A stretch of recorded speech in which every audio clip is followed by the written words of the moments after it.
भारत रत्न सरदार वल्लभ भाई पटेल की 150वीं जयंती पर राष्ट्रीय एकता पदयात्रा का भव्य आयोजन अमेठी में आज सरदार पटेल की 150वीं जयंती के अवसर पर पदयात्रा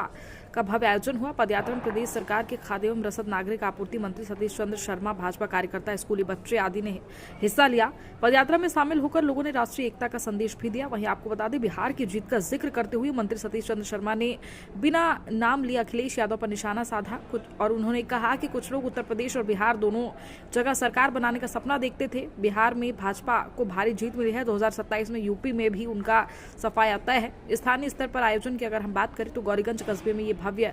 पदयात्रा पूर्व विधायक चंद्र प्रकाश मचियारी के नेतृत्व में निकाली गई, जिसमें भारी जनसैलाब उमड़ पड़ा।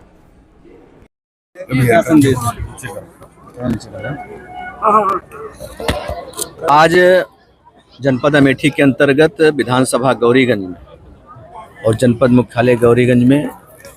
एकता पदयात्रा का बहुत शानदार यहाँ पर रहा और हजारों लोग इस यात्रा में सम्मिलित हुए हैं। माननीय प्रधानमंत्री श्री नरेंद्र मोदी जी के उनके नेतृत्व और उनके मार्गदर्शन में लौह पुरुष सरदार वल्लभ भाई पटेल, जो कि भारत की एकता और अखंडता के प्रतीक हैं, जिनका पूरा जीवन राष्ट्र को, देश को समर्पित रहा, इस पदयात्रा के माध्यम से आज हम सब लोग उनको नमन कर रहे हैं, उनको याद कर रहे हैं और उनका जो सपना है कि एक भारत श्रेष्ठ भारत का जो संकल्प है उसको साकार करने के लिए हम सभी संकल्पित हैं। और ऐसी सभी ताकतें जो देश के अंदर भारत की एकता और अखंडता से के साथ खिलवाड़ करना चाहती हैं, उनको हम सब लोग मुंहतोड़ जवाब देने का काम करेंगे और साथ ही भारत को, जो विकसित भारत का और श्रेष्ठ भारत का जो स्वप्न माननीय प्रधानमंत्री जी के नेतृत्व में हम लोग साकार करेंगे। मंत्री जी, ये कार्यक्रम प्रशासन भी इसमें शामिल था, लेकिन प्रशासन पूरी तरीके से कार्यक्रम से नदारद रहा है। नहीं, आज देखिए हमारे जो यहाँ के नोडल हैं रश्मि गुप्ता जी और सहित जो भी हमारे अधिकारीगण हैं, इन सभी कार्यक्रमों में यहाँ पर लगे हुए थे और आज इसका प्रमाण है कि आज यहाँ पर लोगों ने बढ़ चढ़कर, चाहे वो बच्चे हों, चाहे व्यापारी हों, चाहे किसान हों, चाहे नौजवान हों, और देखिए घरों पर जिस प्रकार से लोगों ने, माताएं बहनें वहाँ से कार्यक्रम के लिए जो है पुष्प वर्षा कर रही थी और लगातार उस कार्यक्रम को देख रहे, तो मैं कह सकता हूं कि कार्यक्रम की सफलता इसी में हम लोग देख सकते हैं। इस यात्रा के माध्यम से क्या संदेश देना चाहते हैं? इस यात्रा के माध्यम से जो हम सबसे पहले हम सभी लोग जो है लौह पुरुष सरदार वल्लभ भाई पटेल जिनको नमन कर रहे हैं, उनको याद कर रहे हैं और जो उन्होंने भारत की एकता अखंडता के लिए जो उन्होंने काम किया उसको हम सब लोग याद कर रहे हैं। और इस यात्रा के माध्यम से अपने सभी देशवासियों के लिए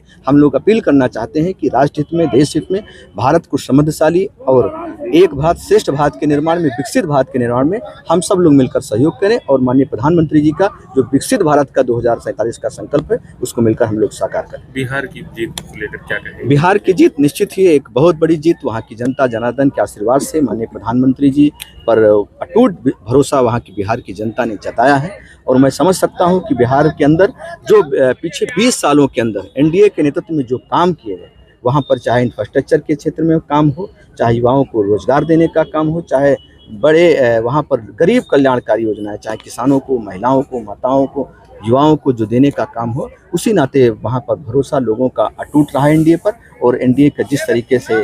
बड़ा एक मैंडेट मिला, अपने आप में अद्भुत है। हम सभी मिलकर बिहार के विकास के लिए माननीय प्रधानमंत्री जी के नेतृत्व में फिर से काम करेंगे, आगे बढ़ाएंगे। करंट आया है, बिहार की जीत का माहौल बदला है। निश्चित ही आप देख सकते हैं, क्योंकि यहाँ के जो एक विपक्ष के नेता वहाँ पर जाके जो बड़ी बड़ी बातें किया करते थे और कहते थे कि हम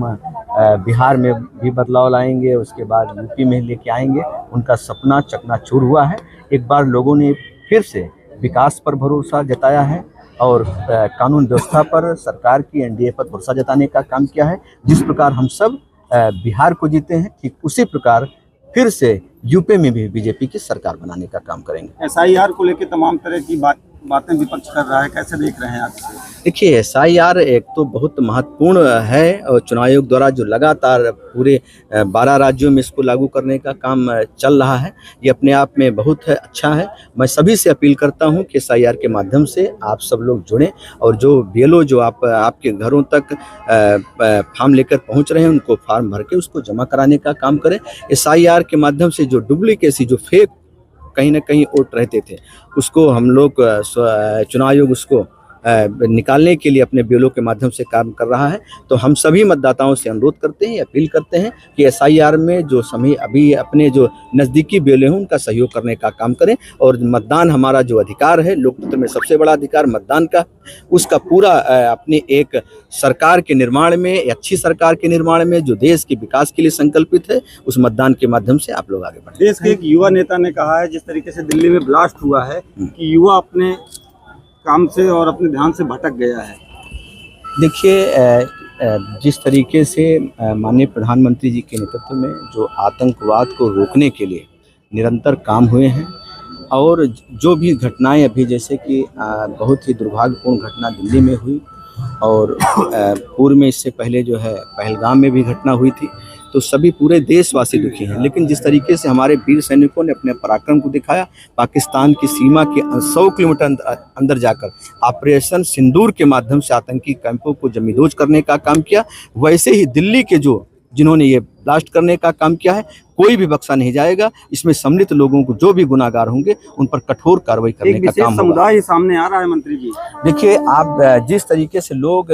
लगातार ये लोगों को गुमराह करने की कोशिश कर रहे हैं, लेकिन मैं कह सकता हूं कि जो आने वाले समय में ऐसे सभी ताकतों को हम लोग नेस्तनाबूद करने का काम करेंगे।